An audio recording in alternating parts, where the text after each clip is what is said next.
समस्त को प्रेज नमस्कार मु तबियस आपन देखुछंती जेपी ओडिया आपन समस्त को जेपी ओडिया चैनल रे स्वागत करे।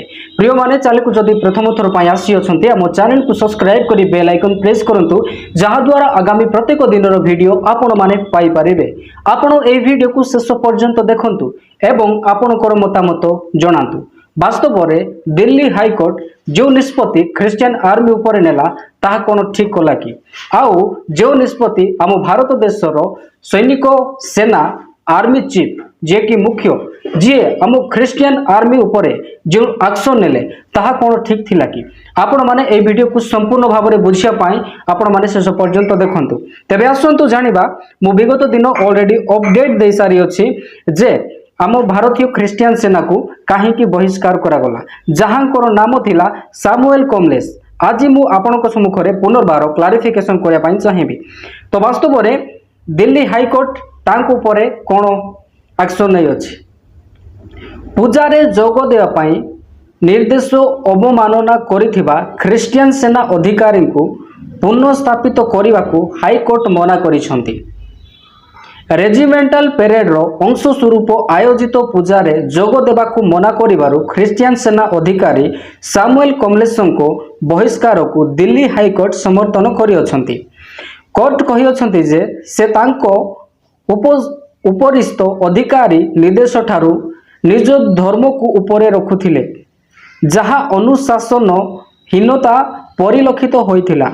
एहा सहित सशस्त्र बाहिनी परी आवश्यक श्रृंखलार मानदंड भिन्न पेरेड रु निजको दूरे रखिबा सैनिकों को मनोबल को प्रभावित करिपारे बोली मध्य हाईकोर्ट कही छंती।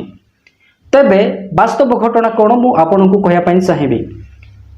जेते बेले आम भारत देशर सेना माने सेना रे जॉइन हुअंती सही समय तांकर गोटे रेजिमेंटाल पेरेड सेठारे अंश देवा को पड़ी थाए आउ सेठारे रेजिमेंटाल पेरेड अंश स्वरूप आयोजित पूजा रे जोग देवा को मना करी माने हिंदू रिलेटेड सेठारे पूजा करा जाए।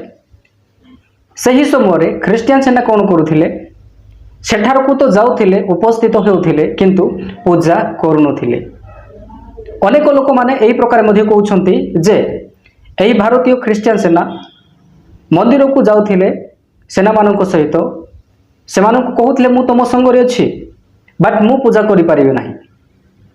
कौन वास्तव में ख्रिस्टियन सेना कौन भूल करुथिले कि आपण कमेंट करंतु। देखंतु भारत एक धर्मनिरपेक्ष राष्ट्र बोली जदि आम संविधान कहे तेबे रेजिमेंटाल पेरेड रे प्रत्येक धर्मर लोक माने सेनार योगदान दियंती तेबे रेजिमेंटाल पेरेड रे अलगा अलगा से माने धर्मावलंबी आर्मी मानक पाई मध्य सेमिति रेजिमेंटाल पेरेड रहिबा आवश्यक ना आपण कोन कहउछंती। जदि आम भारत एक धर्मनिरपेक्ष राष्ट्र बोली कहूछु भेदभाव न करी प्रत्येक धर्मर लोक मानक आर्मी रे माने जॉइन हेबा को सुजोग मिलुची तबे एठारे तो क्लियर होउची जे काहा को भेदभाव कर नाही आर्मी जो माने हम भारत देश को बॉर्डर को आउ से माने सुरक्षित करूछंती तबे से माने जदि क्यों धर्म को विश्वास करुथिबे कौन सेठारे जबरदस्ती से माने पूजा करिवे कि करिवे नाही यह एक भाबिवार चिंता करियार विषय अटे।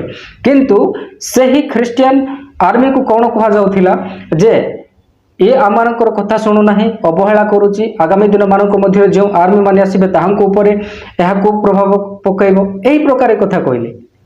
आपण निजे भाबंतु जे जणे ख्रिस्टियन हेथिबो से आर्मी रो प्रत्येक क्षेत्र रे से सपोर्ट करुथिबो कार्य करुथिबो बट से पूजा कलानी बोली तांको बहिष्कार करिबा एहा कोन केते दूर जुक्ति युक्त अटे। आ जते बेले तांको को सेना रो बहिष्कार करा गला सही समय रे सामुएल कमलेश कोन करिथिले दिल्ली रो हाईकोर्ट रो द्वारस्थ हेथिले। हाईकोर्ट मध्य सफा सफा तांको को कोन कर देथिला इग्नोर कर देथिला आउ तमे भूल करूछ बोली कहिथिला। आपण थोरे विचार करंतु आज ख्रिस्टियन मानक सह देश रे कौन होउछि।